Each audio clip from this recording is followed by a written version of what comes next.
ஏய் மச்சான் கையறா. ஏன்டா? பின்ன சின்ன வயசுலேருந்து என் தோல் மேலே கை போட்டு தான் நான் வளராமல் போயிட்டேன். இப்போயும் தோல் மேலே கை போட்டுட்டே இருக்கீங்க, அப்புறம் எப்படி தான் நான் போலீஸ் ஆகுறது? டேய் இன்னுமா நான் அதை நம்பிட்டு இருக்கான்? டேய் நீ என்னடா புது செருப்பு போட்டிருக்க? எப்போ வாங்கினது? சொல்லவே இல்லை என்கிட்டலாம்.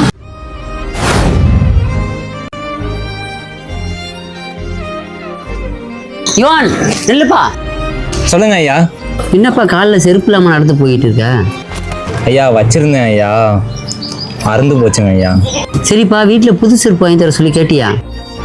வீட்டில் கேட்டேன் ஐயா, அடுத்த மாதம் வாங்கி தரேன்னு சொன்னாங்க. இதாப்பா இந்த காசில் ஒரு நல்ல செருப்பா வாங்கி. ஐயா வேணாம் ஐயா. ஐயா ஐயா வேணாம் ஐயா. இதாப்பா வாங்கிப்பா. ஐயா நான் உங்கள் வகுப்பில் உங்கள் பாடத்தையே நான் கவனிச்சது கிடையாது. நீங்கள் நடத்தும் போது ஏதாவது கிண்டல் பண்ணிட்டு காமெடி பண்ணிட்டு கேலி பண்ணிகிட்டு இருப்பேன் ஐயா. எனக்கு போய் ஏன் ஐயா? யுவான், ஒரு வகுப்பில் நல்லா படிக்கிற பயிலும் மட்டும் இருந்தால் அந்த வகுப்பு நல்லா இருக்காது. படிக்க தெரியாதவனும் இருக்கணும், சுமாராக படிக்கிறவனும் இருக்கணும், அப்புறம் ஒன்றை மாதிரி கலகலன்னு உள்ள பயிலும் இருக்கணும். அப்போ தான் வகுப்பு நல்லா இருக்கும். நாளைக்கு சினிமாவில் நீ வடிவேல் மாதிரி, ஆனால் அது எனக்கு தாண்டா பெருமை. அப்புறம் இன்னொன்று சொன்னார் பாடுறா.